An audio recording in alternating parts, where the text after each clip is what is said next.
this second half, we're 66 games away from this season being over. Like, this is a sprint now. And that's why the deadline becomes so important. That's why, that's why guys, you can't slump in the second half. And I'm in love with the good life. Can't give it up. Make it to the top and keep climbing. I wanna live it up. The good life. I'm coming up. I'm coming up. The good life. Good life. Oh, good life. Good life. Good life. Boom! Coming in hot, Chinchy. What's going on, brother? Coming in hot, bro. I'm wearing our throwback mayor's office. Dude, we got to get some new mayor's office gear, bro. I'm going to work on that. I'm going to work on that ASAP. That's what I was thinking of. I just put in an order for Breakthrough Pro. I got to put in an order for the mayor's office. Let's do it. Folks, if you don't know at home, Sean doesn't just get t-shirts. Like, when you go and you get a family t-shirts and they're so sticky and itchy. I actually gave one of these to a family friend a couple weeks ago, and they grabbed it and they were like, whoa, this material. It's the best material. It's this tri-blend material. It's the best. Just shout out to my man Mark Gaither who gets me my shirts. Guy's a stud. Seriously, I've given every shirt I've given away, like, over the years. They're like, you guys have any more shirts coming in? I swear. What are we doing? We really need to entrepreneurialize. Dude, I have buddies, seriously, that just wear, like, because our Miracle League, I started getting from our Miracle League shirts, who Tim Gebby, ordered years ago. I must give some credit to Gebby. I was like, man, these shirts are incredible.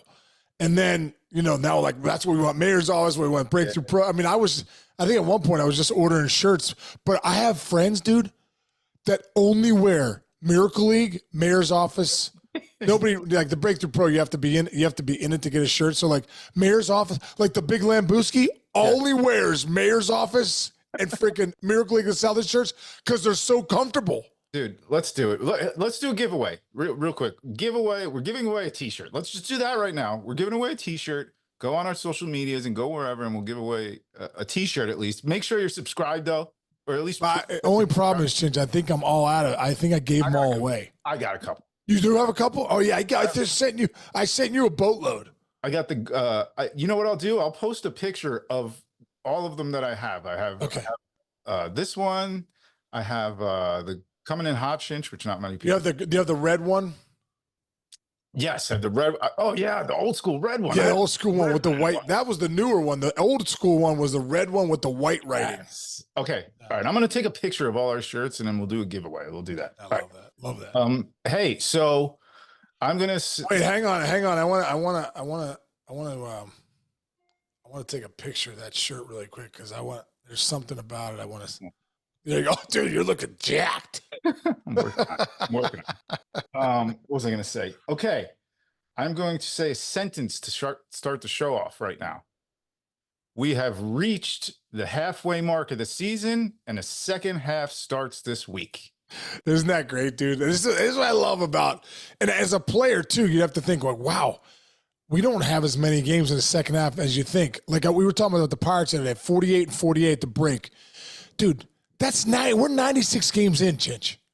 We're 96 games in. Like, we're almost 2/3 of the way in, right? So, like, this second half, we're 66 games away from this season being over. Like, this is a sprint now. And that's why the deadline becomes so important. That's why, guys, you can't slump in the second half. I remember being with the Reds in 2004, dude. We were first place at the break. We didn't have the best pitching, but we were overachieving. We were banging. We had some bangers in that lineup. But we knew in the second half with 60-some games to go, man, we really got to stay consistent with what we're doing so the Cardinals and the Astros don't catch us. Well, we didn't. We didn't have the pitching, 66-game sprint. They came at it with start after start after start and starter coming at you, and Carpenter and Morris and all these guys like, oh my gosh. Next we were like in second to last place or right in the middle of the pack. So guys coming out of the break, bro, know that it's sprint time. Right. You got to come out of this break ready to go. We cannot have a couple weeks off where it's April. You're like, oh, they got off to a slow start. You can't have guys slump in the next couple months. you can't have guys taking time off. You can't have teams, in a skid, because if you go in a skid with 66 games to go, it'll be the season for you. So I don't think we all realize that. We're like, oh, we're at the break, 81 games. No, we're 96 games in. 96 is different than 81. Good math. Good math. Yes. Yes. Yeah. It's the same thing. Like, the Olympics are coming up, right? We're going to see all the you see the sprinters, those guys, what they're doing, but like, those like 2-3 mile runs and whatever. None of the guys in those sporting events who are at the front of the lead, like halfway through, they never win. It's that last quarter pole, like, here we go. This is it. And that's kind of where we're at right now in the major leagues. Now, a lot of teams are getting guys back or doing things that we haven't really talked about. Like, so for example, I'll go to the NL West. Los Angeles Dodgers, they only have a 7-game lead over 2 teams, the D-backs and the Padres. And then the Giants are 9 back. So it's not like this Dodgers team, they got Shohei Ohtani and they're 20 games ahead, the division's over, whatever. However, things we haven't talked about all in the first half that are going to change the complexion of the second half of the season. Clayton Kershaw coming back. Bleacher Report has this whole thing out there about predictions for the second half. Like, you're getting Clayton Kershaw back. You don't have to trade for that starting pitcher now. Don't forget, we got a trade deadline coming in 2 weeks. Giancarlo Stanton for the Yankees. That's huge. How important was he? And dude, he might be the most valuable. Well, I don't think we realized how important Big G is to that lineup, because you're like, oh, Stan, he's having a nice year. No, he's another game-changing bat. Like, even last year when he wasn't having the greatest of years, when I was with the Yankees, when G would come up in the 9th, you're like, well, we have a shot of him hitting a 3-run bomb right here, which he did do a few times. Like, well, there it is. Mm-hmm. You know what I mean? So, like, when you go down that lineup, when you got Soto, Judge, Stanton sitting there at 5 was just such a big deal, because he'd be a game-changing bat. That was huge. Yeah, the last game of the first half of the season for the Yankees is a perfect microcosm of what Giancarlo Stanton means to that team, because you're in a tight game. You come in, couple errors, save blown, game over, loss. Some of those games, Giancarlo Stanton might have hit that 3-run home run when you're up 4-3 in the 6th that you're not getting from those teams, right? No, there's no doubt. And also, too, Judge and Soto aren't going to have great games all the time, but you have Stanton has a great day when they don't. Like, you're one swing of the bat away from getting back in the game. You go back to Clayton Kershaw, I kind of look at it as like Garrett Cole a little bit. Like, obviously, Kershaw's got great stuff still, but he's still a game-changing pitcher. We'll see what happens when coming back from this injury. But it's going to take him a few starts. It's going to be like spring training for him. So it's not going to be like an impactful arm probably right away. So it's going to be, there's going to be a little bit for him getting back into that race. But you're right with the Dodgers, man. 3-7 in the last 10. Arizona's creeped back over 500. San Diego's sitting around 500. The one thing about that division, though, Chinch, dude, San Diego sits around 500 all year. Like, when are they going to make the run where they're like 10 above? Like, who recently, wait, I have it right here. Atlanta's 10. Somebody made a run recently. Oh, like the Red Sox. The Red Sox are 53-42. Mm-hmm. For a while there, they're kind of 500, 5 up. Now, bam, they made the run. 53-42. They're 4.5 back now, in the East. And they're holding on to that second wild card spot in the wild card, 2 up on the Royals. I'm looking for like somebody like that, like in that division with the Dodgers. Like, oh, the Dodgers are struggling. You need San Diego and Arizona to make. That's what I'm talking about. This second half, you got 16. You got to make a run now. You can't keep sitting around 51-49 and and just going 1 or 2 games above. If you're going to do it, you got to make a run. And the Dodgers right now, they're getting some guys back in the second half. A guy like Clayton Kershaw, now's the time while he's still trying to get back in that rotation to make that run. Great point. And on the flip side, it goes the other way. You kind of establish who your team is. Like, I'm looking at the Reds right now.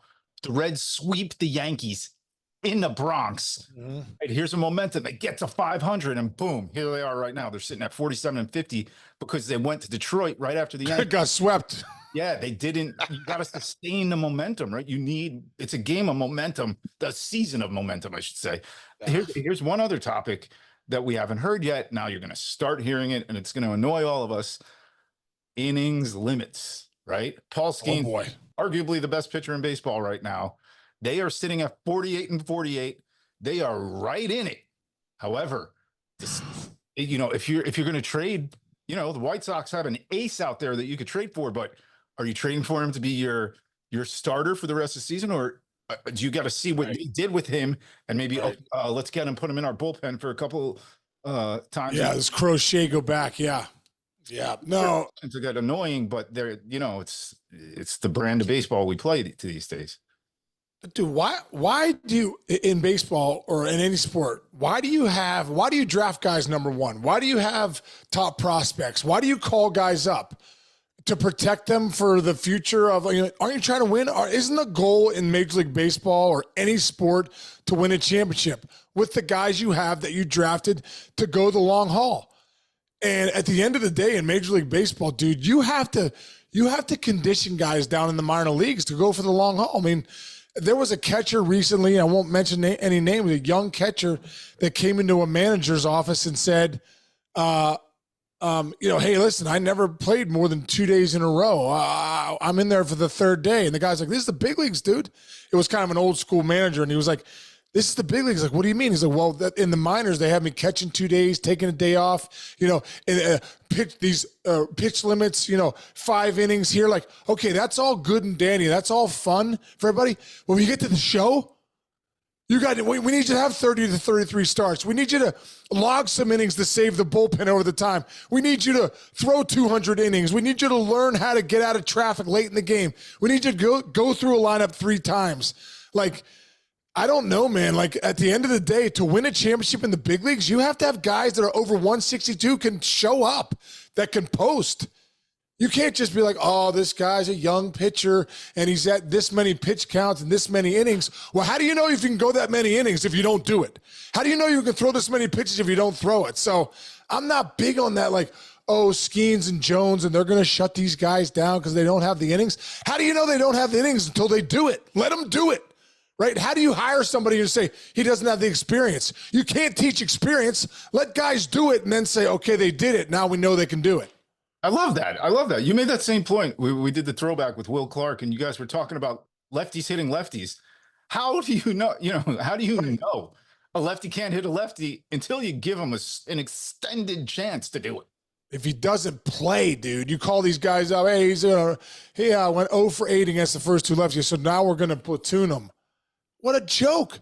How do you know a lefty can hit a lefty until you play him against lefties? Right. You got to let guys do that. Now, listen, dude, at the end of the day, you have to look into the future too, but if you have a chance to win, you have a chance to win. So when you look at guys like Skeens and Crochet and these guys that are have never pitched a ton of innings, well then, maybe it's miss a start here or there to give them one extra break. But I'll tell you what, if you ask Paul Skeens about what he wants to do, he wants the ball every 5th day. He doesn't want, your innings are up. No, Paul Skeens wants to pitch every freaking 5th day to see what he's got. Yeah, absolutely agree with that. And what is the number, Chinch? What is the number? Are the numbers that? I mean, we keep saying, hey, it's 100 pitches. There's more Tommy Johns now in baseball than there's ever been. It's an epidemic, right, of epic proportions. And it's been about 100 pitch limit for a long time now. Maybe we have it wrong. Be willing to say, do we have it wrong?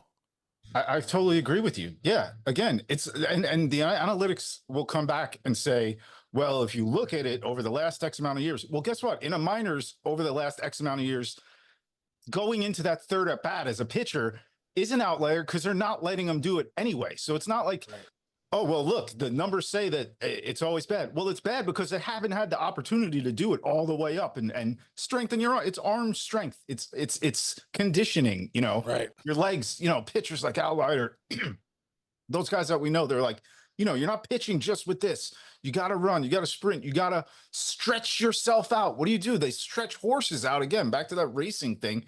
Right. You stretch a horse out for a longer track. Right. Stretch your pitchers out for a longer track.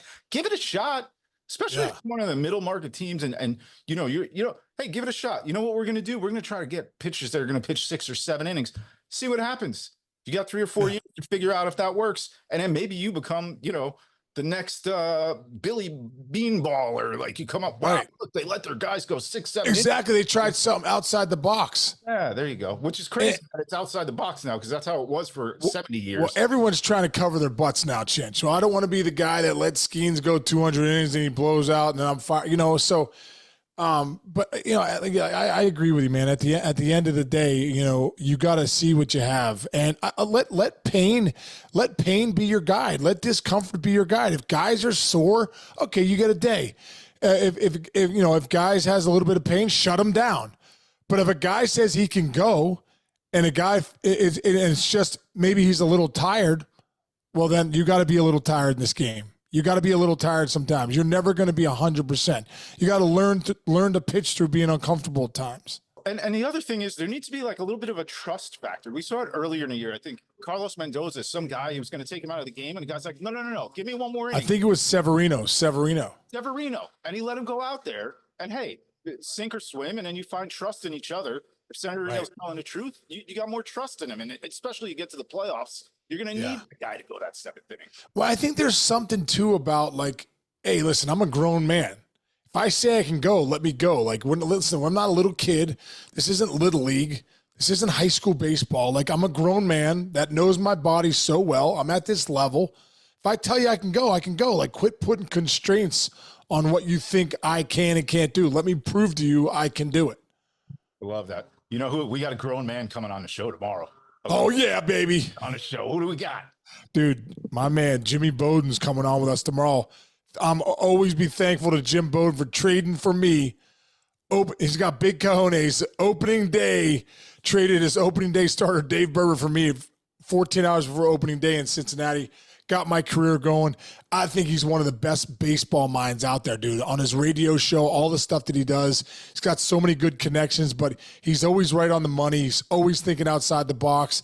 And I'm so excited tomorrow, Chinch, to pick his brain on the trade deadline, stuff that we talked about today. We should write that down. Ask him about Skeens and Crochet and Jones. And, what would you do with innings limits? What do you think of pitch counts? All that stuff. I think he's going to have so much good stuff for us, and what teams he thinks will fade or what teams he thinks will keep going. I love that. Why don't we put out a tweet today, and hey, you fans, ask us what to ask him too. We'll pick a couple of your questions. We'll read them out in the air, say your name. Awesome. That's a good idea. Awesome. And, am I allowed to ask him about the infamous cat piss story? Was he involved in it? Or can I not ask him? Yeah, he was the GM. He was involved in it. I think he gets mad sometimes because he thinks I bury him. Like when I'm like, Jim, it's personal now. It's not business, it's personal. All right, I won't ask. Anyway, all right, it's going to be a great show tomorrow. It's going to be a great weekend. And then, hey, we're just, man. Dude, I'm heading to Cooperstown. Oh, there you go, bro. Yeah, I'm heading to Cooperstown on Saturday for Leland's induction. Helton, Maurer, Beltray. It's going to be a great weekend, dude. Enjoy it. Have a blast. Yes. All right, man. Well, listen, brother, have a great rest of the day for you, man. And for everyone out there, thanks for listening. Really appreciate it. We'll catch everybody tomorrow with Jim Bowden.